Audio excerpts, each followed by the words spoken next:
Incompetent, are we? The guy roared, steak juice flying. Chloe's world shrunk to the size of his ugly, entitled face. Another complaint, another ripple in the stagnant pond that was her life. But here's the thing. She swallowed the bile, didn't flinch.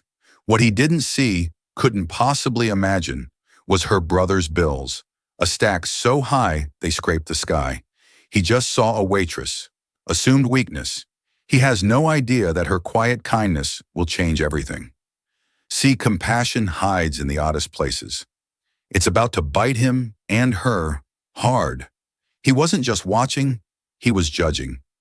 And his judgment was about to shatter her world, not with cruelty, but with a single impossible question that would force her to confront everything she thought she knew about kindness, destiny, and the true price of a second chance. This isn't a fairy tale. It's what happens when desperation meets an extraordinary secret. The Starlight Diner wasn't celestial. It was a greasy spoon off the I-95 corridor, a place where the formica tables were perpetually sticky and the scent of fried onions clung to the air like a ghost. For Chloe Bennett, it was both her prison and her sanctuary. At 24, her dreams of graphic design, of creating beauty with color and form, were as faded as the red vinyl on the booth seats. They had been replaced by the stark reality of rent-overdue utility bills and the crushing weight of her younger brother Leo's medical expenses. Leo was her world. At 16, he should have been worried about high school exams and first dates. Instead, his life was a cycle of doctor's appointments, blood tests, and treatments for a rare autoimmune disorder that baffled most specialists and terrified Chloe. The experimental therapies that gave him a fighting chance weren't covered by any basic insurance plan. So Chloe worked. She worked doubles. She picked up holiday shifts she covered for hungover colleagues. The ache in her feet was a constant companion, a dull throb that mirrored the ache in her heart. Tonight was a particularly brutal Tuesday. Rain lashed against the diner's large plate glass windows, and the place was filled with grumpy travelers and weary truckers. Her manager, a perpetually sour man named Mr. Peterson, had been riding her all evening. "Bennett, table 4 needs a top-up." "Bennett, that order's been sitting under the heat lamp for 2 minutes." "Bennett, smile. You look like you're at a funeral." I might as well be, she thought, forcing her lips into a semblance of a smile as she approached a family of 4. She moved through the chaos with a practiced, almost robotic grace, refilling coffee here, taking an order there, wiping up a spilled milkshake. But beneath the automaton-like efficiency, Chloe was keenly aware of the world around her. She noticed the elderly woman in booth, too carefully folding her napkin, likely lonely. She saw the young couple in the back arguing in hushed, angry tones, and she noticed the man in the corner booth. He'd been there for nearly 2 hours nursing a single cup of black coffee. He wasn't like the usual clientele. He wore a simple dark gray Henley and jeans, but they were well-fitted and made of a quality fabric that seemed out of place amidst the polyester and worn denim of the other patrons. He wasn't reading a paper or scrolling on his phone. He was just watching. His gaze wasn't predatory or intrusive. It was quiet, observant, and deeply analytical. He had intense dark eyes that seemed to absorb the entire room without moving. Chloe guessed he was in his late 30s with a subtle webbing of lines around his eyes that spoke of stress, not age. There was a stillness about him that was unnerving. Around 9:00 p.m., the bell above the door chimed violently, admitting a blast of wind and a man who seemed to carry his own personal storm cloud. He was loud-dressed in an expensive but tasteless suit and wire of cologne and entitlement. He snapped his fingers to get Chloe's attention, a gesture that made her skin crawl. "Hey, sweetheart, steak medium rare, and a beer, make it quick." He didn't look at her, instead tapping impatiently on his phone. Chloe scribbled it down. "What kind of beer would you?" "Whatever's domestic and cold." "Don't make me think." She retreated to the kitchen, her jaw tight. She delivered the beer and put in the order. 20 minutes later, she placed the steak in front of him. He cut into it immediately, chewed once, and threw his fork down with a clatter that silenced half the diner. "What is this garbage?" he boomed. "I said medium rare. This is shoe leather. Are you deaf or just incompetent?" Chloe's breath hitched. Mr. Peterson's head snapped up from his office. All eyes were on her. The old Chloe, the one before Leo got sick, might have fired back a sharp retort. The current Chloe, the one whose job was the only thing keeping her brother on his treatment plan, swallowed her pride. "I'm very sorry, sir," she said, her voice steady despite the tremor in her hands. "I'll have the kitchen make you another one right away." "Don't bother," he sneered, pushing the plate away. "I've lost my appetite. I'm not paying for this slop." "Sir, you've eaten a quarter of it," she pointed out softly. "Are you arguing with me?" His voice rose in volume and pitch. "You want me to tell your manager what a useless waitress you are?" "I'm not paying. Get me the check for the beer." Mr. Peterson was already scurrying over his face, a mask of panicked apology. "Sir, my apologies. Of course, the steak is on the house. Is there anything else we can get you?" He shot a venomous glare at Chloe. "I'll be speaking with you later, Bennett." Chloe felt a hot flush of shame creep up her neck. She mumbled an apology and walked away, her eyes stinging. She busied herself wiping down a counter, her back to the room, trying to compose herself. She wouldn't cry. Not here. Not in front of them. After the man paid for his beer and left, Chloe began clearing his table, her movements stiff. As she picked up the plate, she saw something tucked beneath it, a $20 bill. It was more than enough to cover the steak he'd refused to pay for. She looked around, but the man was gone. It must have been an accident. She took it straight to Mr. Peterson. "Sir, the man at table 7 who left this, it covers the steak." Peterson snatched the bill from her hand. "Good means I don't have to dock it from your pay," he grumbled, stuffing it into the register without another word. Defeated, Chloe went about her duties. The night wore on. Finally, the diner began to empty. The only one left was the quiet man in the corner. She approached his table, coffee pot in hand. "More coffee, sir." He looked up, and for the first time his gaze focused solely on her. His eyes were a startling shade of green, like moss after a rain. "No, thank you. Just the check, please." His voice was calm and deep, a stark contrast to the grating belligerence of the steak man. She fetched the small slip of paper. 2 She placed it on his table. He laid a credit card on the tray. It was a simple black metallic card with no gaudy design. The name on it read, Ken Unell. She ran the card and brought back the slip for him to sign. He scrolled a signature, added a tip, and folded the receipt over before placing it back on the tray. "Have a good night," he said, his eyes meeting hers again. There was an unreadable expression in them, something like empathy or maybe respect. "You too, sir," she replied automatically. He stood, revealing he was taller than she'd thought, maybe 6'2" with a lean, athletic build. He gave a slight nod and walked out into the rainy night, leaving the diner in an unnerving silence. Chloe picked up the tray. Her mind was already calculating. A 20% tip on $2.50 would be $50. Maybe he'd be generous and leave $1. She needed every penny. She flipped over the receipt, her breath caught in her throat. She stared, certain her exhausted eyes were deceiving her. She picked it up, her fingers trembling. The bill was $250. On the tip line he had written clear as day, 5,000 Wes. Below the tip in the same neat, strong handwriting was a short message. Character is a currency that isn't accepted everywhere. Where it matters, it's priceless. Your patience tonight was worth more than this. Below that, a phone number and another line. If you believe you're worth more than this diner, call me. We have something to discuss. Chloe sank into the booth, the receipt clutched in her hand, her heart hammered against her ribs. $5,000. It was more than 2 months' rent. It was a full cycle of Leo's medication. It was a lifeline. But it was the note that truly staggered her. He had seen it all. He had seen her humiliation, her restraint, her quiet dignity, and he had put a price on it that was beyond comprehension. The world, which had felt so small and gray just minutes before, suddenly felt vast and terrifying and full of impossible light. The Starlight Diner closed at midnight. Chloe spent the last hour in a daze mechanically wiping down tables and restocking salt shakers. Mr. Peterson mollified by not having to comp. The steak granted a good night and left her to lock up.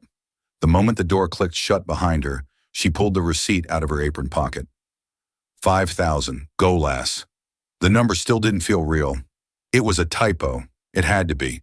No one tips $5,000 on a cup of coffee. He must have meant to write fatal and his pen slipped, but the decimal point was precise. The zeros were perfectly formed. And then there was the note. She sank onto a stool, the smell of bleach and old grease filling her senses, a stark contrast to the surreal piece of paper in her hand. The money was one thing, a shocking, life-altering thing, but the message felt heavier, more significant. Your patience tonight was worth more than this. Someone had witnessed her lowest moment of the day, the peak of her humiliation, and seen value, not pity. Value. Her first instinct was a tidal wave of suspicion. This was a joke, a cruel, elaborate prank, or worse, it was some kind of scam. The phone number was probably a premium rate line that would charge her a fortune. The credit card would bounce in the morning, and Mr. Peterson would take the $5,000 out of her wages for the rest of her life. She pictured herself 30 years old, still working at the Starlight, paying off the phantom tip. But the card had felt heavy, real. Con O'Connell. The name was unfamiliar, but it sounded substantial. She pulled out her own cracked smartphone and with trembling fingers typed the name into the search bar. The results hit her like a physical blow. The first few links were to business journals. Forbes, the Wall Street Journal, Bloomberg. The headlines were dizzying. Kean O'Connell, the reclusive tech maverick behind O'Connell Industries. O'Connell's Ethel Red AI, poised to revolutionize logistics from orphan to Oracle. The unlikely rise of Con Unal.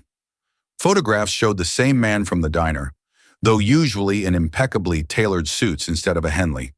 The same intense green eyes, the same quiet assessing expression. He was the founder and CEO of O'Connell Industries, a multi-billion-dollar technology and investment firm. He was notoriously private, rarely giving interviews or appearing at public events. One article described him as a ghost in the machine of modern capitalism, a brilliant mind who valued anonymity above all else. Another detailed his tragic backstory. His parents, Irish immigrants, had died in a car accident when he was a teenager, leaving him to be raised in the foster care system. He had built his empire from nothing. Chloe felt the air leave her lungs. The man who had sat in her section for 2 hours, watching the dregs of society drift in and out, was one of the wealthiest men in the country. He had seen her get verbally assaulted over a $10 steak. She slumped against the counter, her head spinning. Why? Why would a man like that be in the Starlight Diner? Why would he care about a waitress? And why would he leave a tip that was to her a fortune, but to him probably less than a rounding error? The phone number on the receipt now seemed like the most intimidating thing she had ever seen. What could he possibly want to discuss?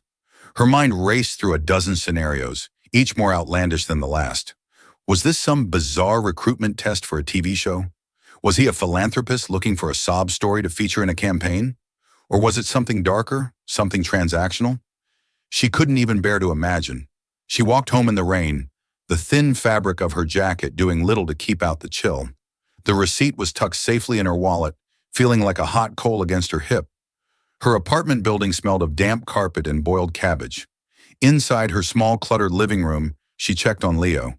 He was asleep, his breathing shallow. But even the latest round of medication sat on his bedside table, a vial of liquid gold that cost more per ounce than any perfume. Looking at him, the fear began to recede, replaced by a fierce, desperate resolve. The $5,000, if it was real, was a godsend. It would cover next month's treatment completely. It would mean she wouldn't have to choose between keeping the lights on and buying the medicine that kept her brother alive. The risk of calling the number, whatever it was, suddenly seemed very small compared to the risk of not calling. The next morning, her bank app confirmed it. The credit card transaction had cleared. The diner's account was $5,002 besides $50 richer. Mr. Peterson, seeing the deposit, was in a state of flustered disbelief. He assumed it was a corporate expense account error and said nothing to Chloe, terrified that acknowledging it would make it disappear. For Chloe, the reality of the money was a dizzying relief. She could breathe, but the number remained. All day during another grueling shift, it preyed on her mind. If you believe you're worth more than this diner, call me. Did she? Before Leo's illness, she had been a promising student at the community college, her graphic design portfolio brimming with talent and passion. She had believed in her future, but years of exhaustion and worry had eroded that belief, grinding it down to mere survival. Did she still believe she was worth more? Yes. The answer came from a deep, almost forgotten part of herself. Yes, she did. That evening, after making sure Leo had eaten and taken his medication, she sat on her lumpy sofa, the piece of paper in her hand. Her heart pounded a frantic rhythm against her ribs. She took a deep breath and dialed the number. It rang twice. A crisp professional voice answered, "Not Keon O'Connell's O'Connell. How may I direct your call?" It was a woman's voice, cool and efficient. Chloe's mouth went dry. Hello. My name is Chloe Bennett. I was given this number by Mr. O'Connell." It came out as a question. There was a brief pause. Chloe could hear the faint, almost imperceptible click of a keyboard. "One moment, Miss Bennett."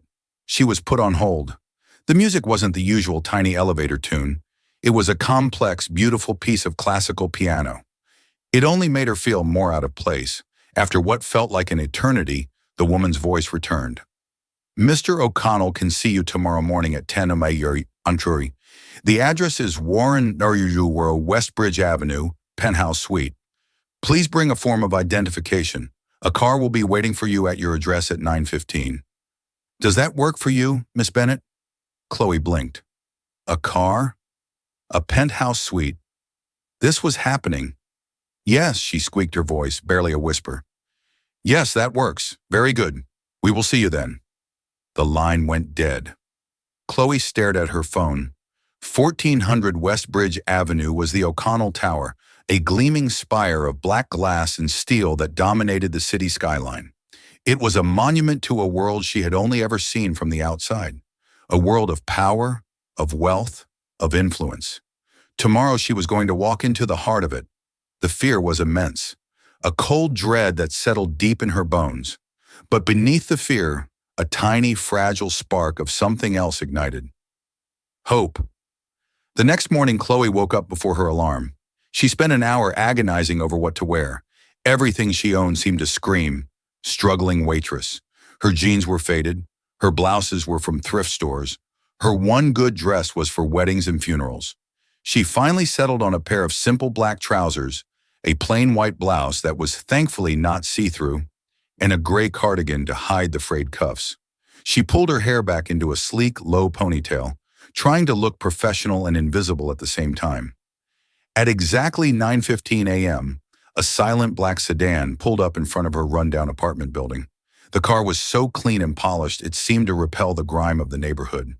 A driver in a crisp suit got out and opened the back door for her. "Bennett?" "Yes," she mumbled, sliding onto the plush leather seat. The interior of the car smelled of wealth, a subtle clean scent that was the polar opposite of her daily life. The drive was silent and smooth. As they drew closer to the city center, the O'Connell Tower loomed larger, a shard of obsidian piercing the sky. Chloe felt like a peasant being summoned to the king's castle. They bypassed the main entrance, pulling into a private underground garage. The driver escorted her to a private elevator. He used a key card and the elevator shot upwards with a silent, gut-wrenching velocity. There were no buttons for other floors. It was a direct flight to the top. The doors opened not into a lobby, but directly into the penthouse suite. And it wasn't an office. It was a sprawling, minimalist space that seemed to be floating in the clouds. The walls were almost entirely glass, offering a staggering 360-degree view of the city below. Chloe could see the highway, a ribbon of concrete where the Starlight Diner sat like a forgotten toy.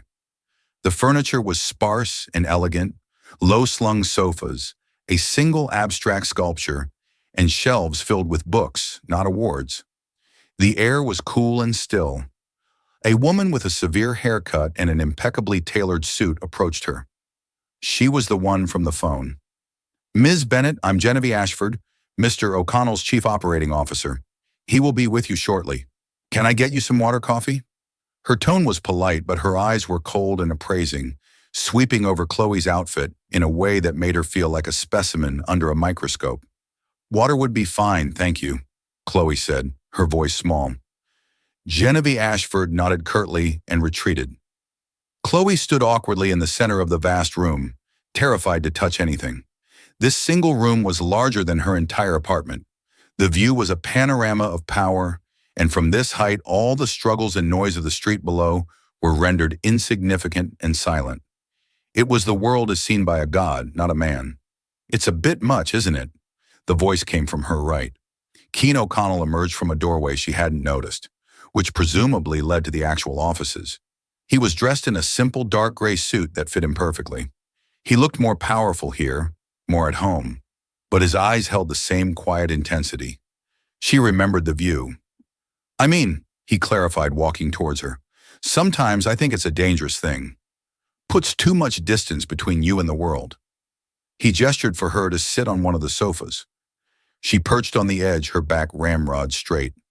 He sat opposite her, not behind a desk, but in a matching armchair, creating an atmosphere that was more conversation than interrogation. "Ms. Bennett Chloe, thank you for coming," he began. "I imagine you have a lot of questions." "A few," she understated, her hands clenched in her lap. The tip? I don't understand."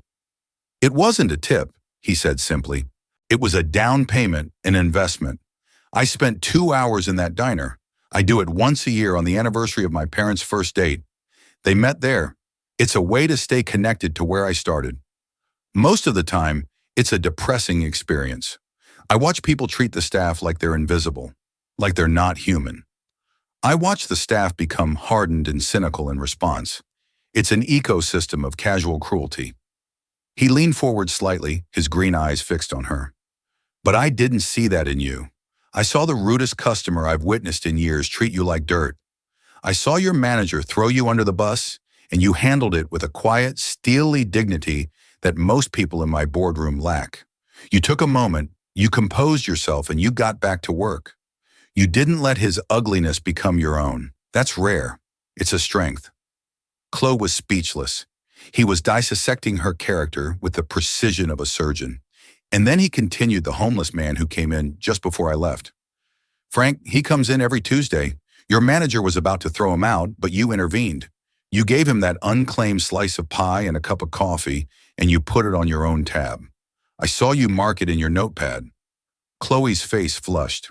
She'd completely forgotten about that. It was such an automatic gesture, a small act in a long line of them.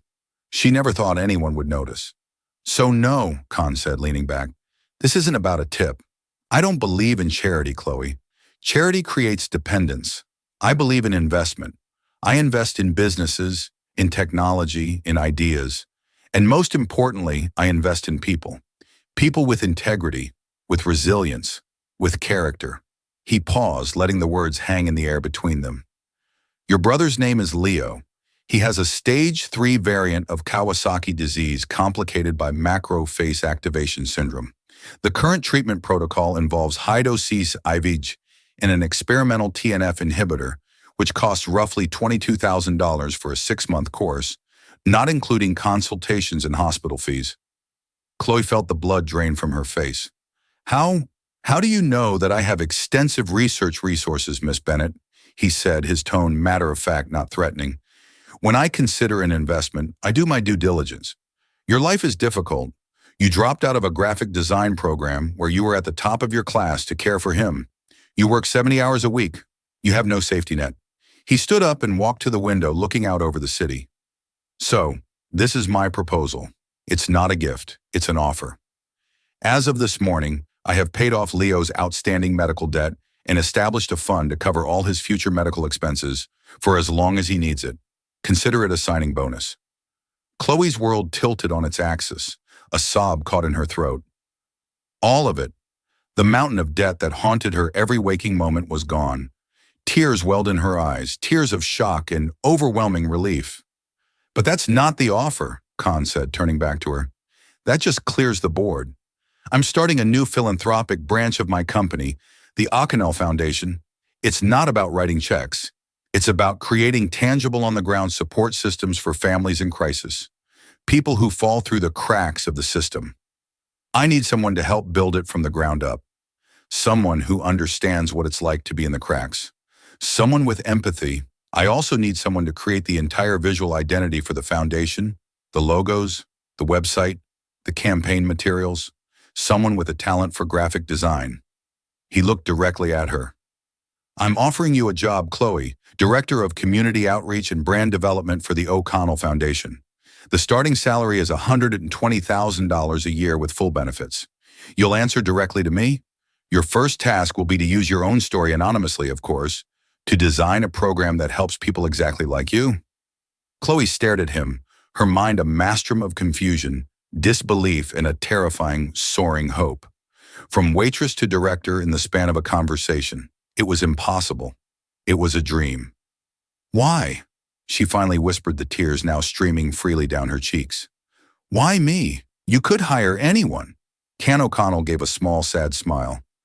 "Because the best people to solve a problem are the ones who have lived it. I can hire 100 red Ivy League graduates with MBAs. They can create spreadsheets and projections. They can't create genuine connection. They don't know what it feels like to choose between medicine and electricity. You do. Your perspective isn't a liability, Chloe. It's your greatest asset. The question is, are you ready to use it?" From the corner of her eye, Chloe saw Genevieve Ashford standing in the doorway, her expression a mask of stony disapproval. In that moment, Chloe understood this wasn't just a job offer. It was a test, and she was being thrown into the deep end of a world she didn't understand. A world where some, like the woman in the doorway, would be waiting for her to drown. Accepting Kian Unal's offer was the easiest and most terrifying decision of Chloe's life. The words yes tumbled out of her mouth before she could fully process the seismic shift they would cause. One moment she was drowning, the next she was standing on the shore, gasping with no idea how she got there. The first week was a blur of paperwork and bewildering orientations meetings.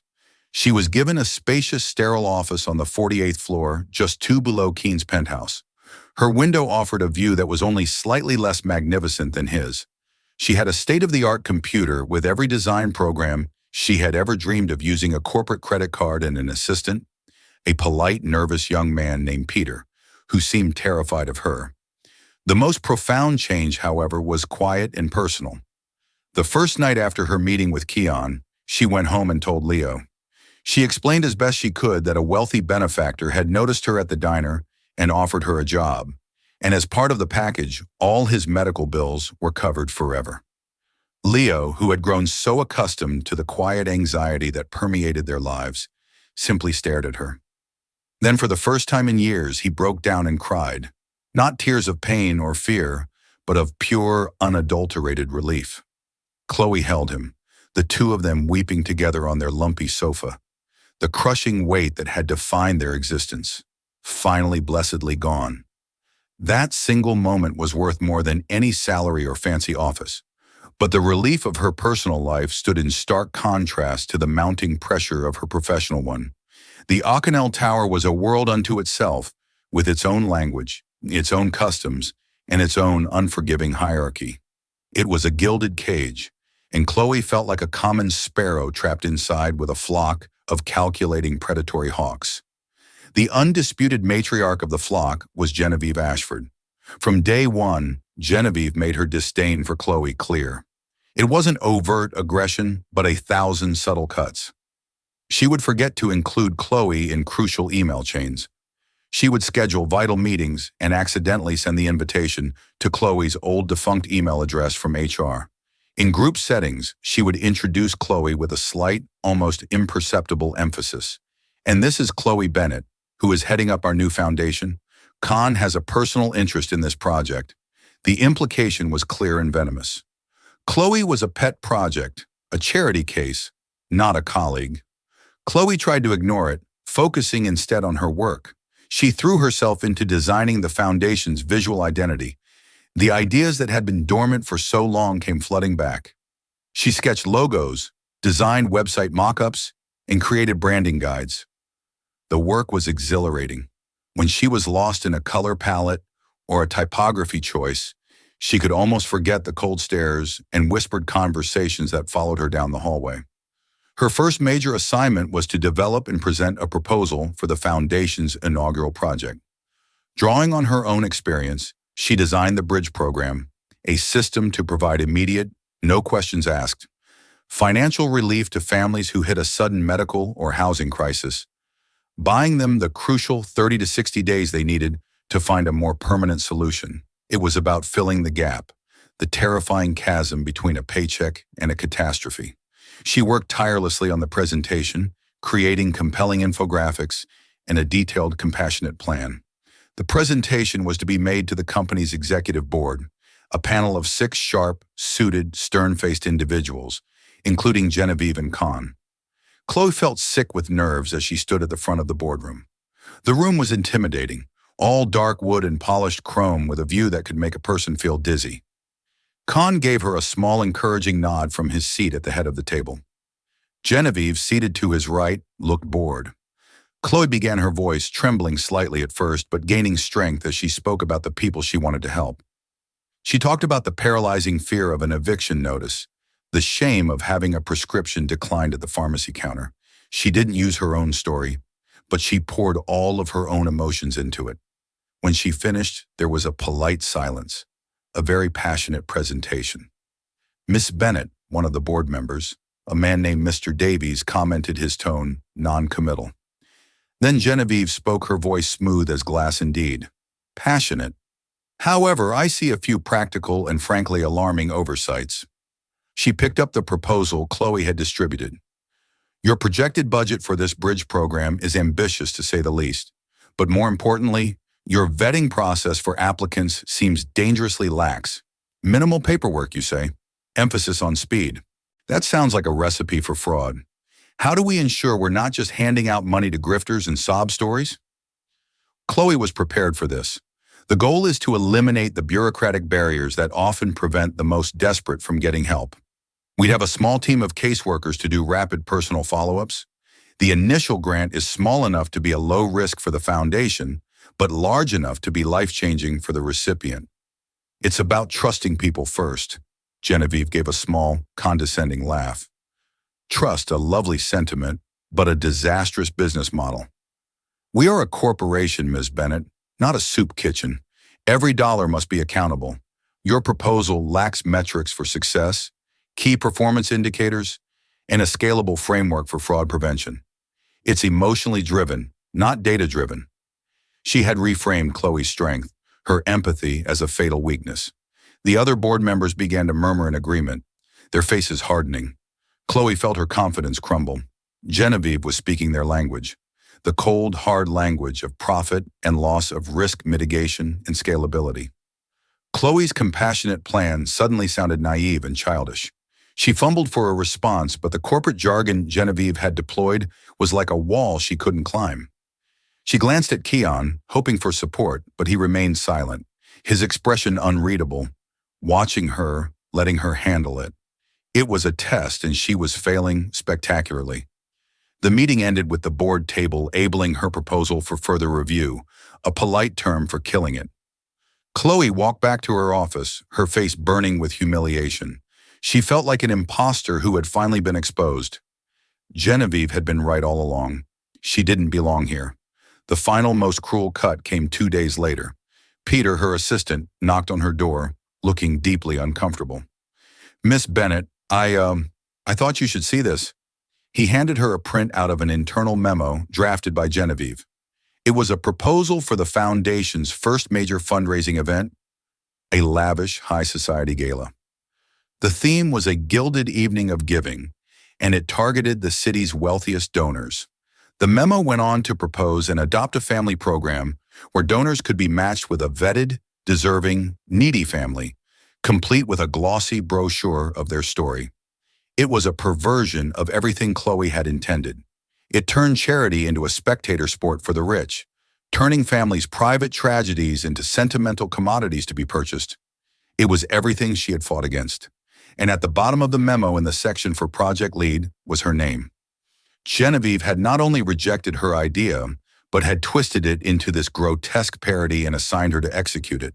It was a checkmate. If she refused, she would look uncooperative and incapable. If she accepted, she would be forced to betray her own core principles. Chloe stared at the memo, the words blurring through a fresh wave of tears. She had been so wrong. Keen O'Connell hadn't saved her. He had simply moved her from one cage to another, this one just more luxurious and with a far more cunning serpent inside. She picked up her bag, leaving the memo on the desk. She walked past her bewildered assistant, got in the elevator, and rode it down to the ground floor, not knowing if she would ever come back. Chloe didn't go home. The thought of facing Leo's hopeful face was more than she could bear. Instead, she walked. She walked for hours, letting the city's anonymous crowds swallow her up. The towering buildings that had once seemed to promise a new future now felt oppressive, their glass and steel facades reflecting her own failure back at her. She found herself almost unconsciously in her old neighborhood. The familiar sights and sounds, the rumble of the elevated train, the smell of street vendor hot dogs, the chatter of people on their stoops were a painful reminder of the life she thought she had escaped. It was a hard life, but it was honest. There were no hidden agendas, no corporate sabotage. Cruelty like that of the man in the diner was at least direct. This new world with its smiling assassins and polite poison was infinitely more treacherous. She ended up on a bench in a small, scruffy park, watching children play on a rusty swing set. Her phone buzzed in her pocket. It was Con. She ignored it. It buzzed again and again. On the fifth call, she finally answered, her voice flat and devoid of emotion. "What? Where are you?" His voice wasn't angry, just calm and direct. "Does it matter? I'm quitting. You can tell Genevieve she won. I'm not cut out for your world." There was a pause on the other end of the line. "Stay where you are. I'm coming to find you." Before she could protest, he hung up. A part of her wanted to run, to disappear completely, but exhaustion, both physical and emotional, kept her rooted to the bench. 20 minutes later, the same black sedan she had first ridden in pulled up beside the park. Khan got out of the back seat. He wasn't wearing a suit, but jeans and a dark pullover, looking more like the man from the diner than the billionaire CEO. He walked over and sat on the other end of the bench, leaving a respectful distance between them. He didn't speak for a long time, just sat with her, watching the kids play. The silence was more comforting than any platitude would have been. "I know about Genevieve's memo," he finally said, his voice quiet. "I know what she did in the boardroom. I let it happen." Chloe flinched as if struck. "You let it happen? Why was it all just some sick game to see if the charity case could swim with the sharks?" "No," he said, turning to look at her. His face was serious. All traces of corporate polish gone. It was a test, but not just for you, for the board, for the system I've built. I wanted to see if they could recognize genuine value over polished presentation. They failed, and I needed you to see the battle you were truly signing up for. It's not just about helping people, Chloe.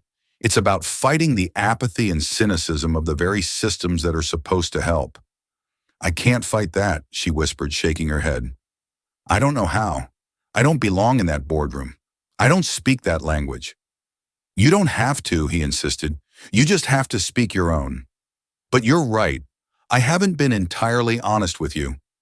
I asked too much of you without giving you the whole truth." He paused, seeming to gather his thoughts. "The reason I was at that diner, it's true my parents met there, but there's more to it. And the reason I chose you, it wasn't random. It wasn't just your character." In that moment, he reached into his jacket and pulled out a worn leather wallet. From it, he extracted a folded yellowed piece of newspaper, carefully laminated. He handed it to her. The headline read, "Off-Duty Paramedic, a Hero in Highway Pileup." The date was 16 years ago. The article described a multi-car crash on the I-95. An off-duty paramedic on his way home had been the first on the scene. He had pulled a woman from a burning car just seconds before it was engulfed in flames, saving her life. The article named the hero paramedic. His name was Daniel Bennett. Chloe stared at the name, her father's name. He was a paramedic. He had died when she was 8 months after this article was published. A sudden, massive heart attack in his sleep. Her memories of him were fragmented, blurry images of a kind man with a warm smile who was always tired. "The woman he saved," Khan said softly, his voice thick with emotion. "That was my mother." Chloe looked up from the clipping, her heart stopping. She stared into Kian Unal's green eyes, and for the first time, she saw not a billionaire or a CEO, but the boy who almost lost his mother in a fire. "He saved her life," Kian continued. My father was in the car behind her, trapped. He saw the whole thing. He said, "Your father was fearless. After the ambulance took my mom to the hospital, your father just faded back into the crowd. My dad tried to find him to thank him, but he couldn't get his name at the scene. By the time we tracked him down through the paramedic service a few weeks later, we learned he had passed away. We never got to thank him. We never got to repay the debt." He looked away towards the skyline that bore his name. "My parents died 2 years later in another crash. I went into the foster system. I never forgot the name, though. Daniel Bennett. For years, I've had my people searching, trying to find his family to see if they needed anything. The search was difficult. You and your mother moved after he died, and your mother remarried and changed her name. It was only recently through a deep dive, the public record search, that we found a match. A Chloe Bennett, daughter of the late Daniel Bennett, living in the same city, whose younger brother had a catastrophic medical diagnosis." He turned back to her, his eyes pleading for understanding. "When I saw your name, I had to see for myself. I came to the diner to watch you. I thought I would just anonymously pay off your debts and disappear. But then I saw you. I saw him in you. That same quiet strength, that same instinct to help without seeking reward. That dignity. It wasn't charity, Chloe. It was never charity. It's a debt of honor my family has owed yours for 16 years. The world had shifted beneath Chloe's feet once again. The story of her life, a narrative of struggle and bad luck, was suddenly part of a much larger, more intricate tapestry of fate and connection. Her father, a hazy figure from her childhood, was suddenly a hero, his legacy echoing through time to save his children. Keon's unbelievable offer wasn't the whim of a rich man. It was the closing of a circle, the fulfillment of a promise. She wasn't an imposter. She wasn't a pet project. She was her father's daughter. And the strength he had passed down to her was not a liability, but a legacy. The tears that came this time were not of sadness or humiliation, but of a profound, earth-shattering understanding. The fight with Genevieve, with the board, with the whole cynical world, it was no longer just her fight. It was her father's too, and she would not let him down. Chloe returned to the O'Connell Tower the next morning, but she was not the same woman who had fled the day before. The knowledge of her father's legacy had forged a new spine of steel within her. She walked past her office and directly into a high-level planning meeting for the fundraising gala, a meeting she hadn't been invited to. Genevieve Ashford stopped mid-sentence as Chloe entered. "I believe you're in the wrong room," she said icily. "No, I'm exactly where I need to be," Chloe replied, her voice ringing with newfound authority. She turned to the assembled team. "The Gilded Evening concept is canceled. It's exploitative and misses the entire point of the foundation. We're not selling pity, we're building bridges." Before Genevieve could protest, Chloe laid out her new vision. The event would be called the Bridge Builders Initiative. Instead of a lavish party, it would be an immersive showcase. She described creating powerful installations, each detailing a real solvable problem. A family needing a car repair, a student needing a laptop. Guests wouldn't just donate, they would use tablets to directly fund a specific need in what she called the market of moments. Genevieve was apoplectic, calling the idea grim, uncomfortable, and doomed to fail.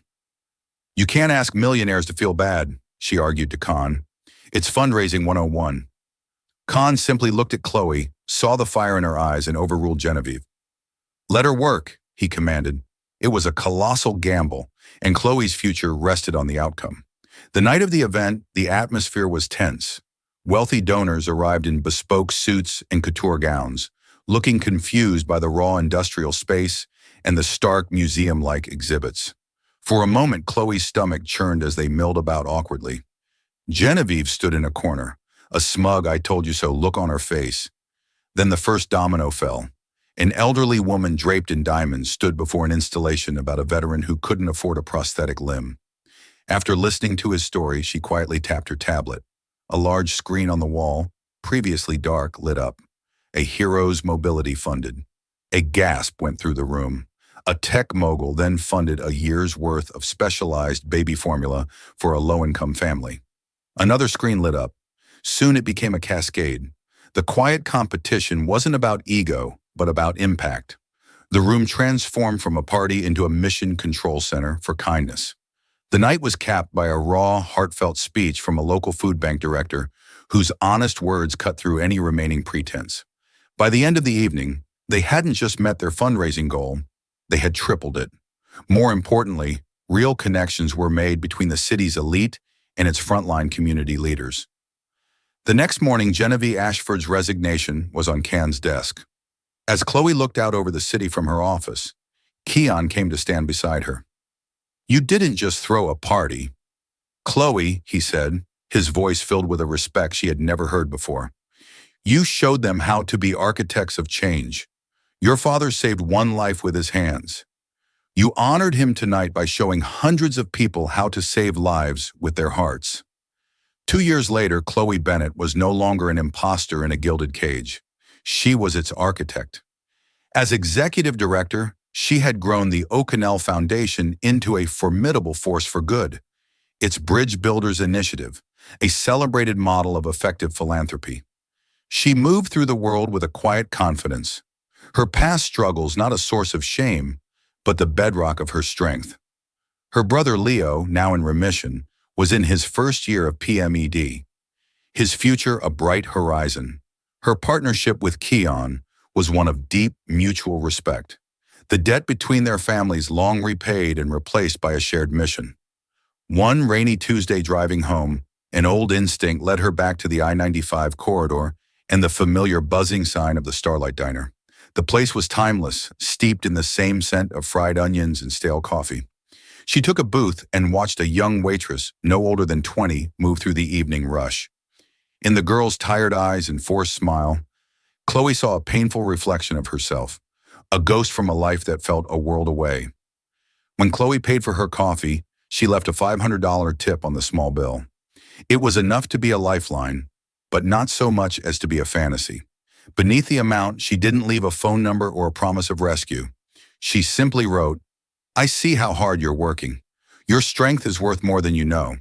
Don't ever let anyone make you feel small." She left without seeing the waitress's reaction. As Chloe drove away, leaving the diner's light behind, she understood the truth of her journey. Can O'Connell hadn't saved her. He had given her a door and the key. It was her own courage that had turned it, her own vision that built the new world on the other side. Her life had been changed forever, not by a billionaire's gift, but by the profound power of being seen and the realization that her true purpose was to hold that door open for others. The story of Chloe Bennett is a powerful reminder that our true worth isn't measured by our job title or our bank account, but by the quiet integrity we show when no one is watching. It's a testament to the idea that a single act of kindness, a moment of recognition, can echo through generations and change the entire course of a life.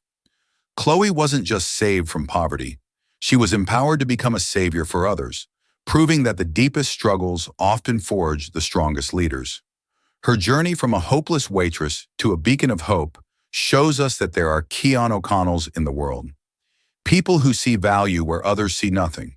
But more importantly, it shows us there are countless Chloes filled with untapped potential, waiting for their chance to shine. If this story moved you, please hit that like button to let us know.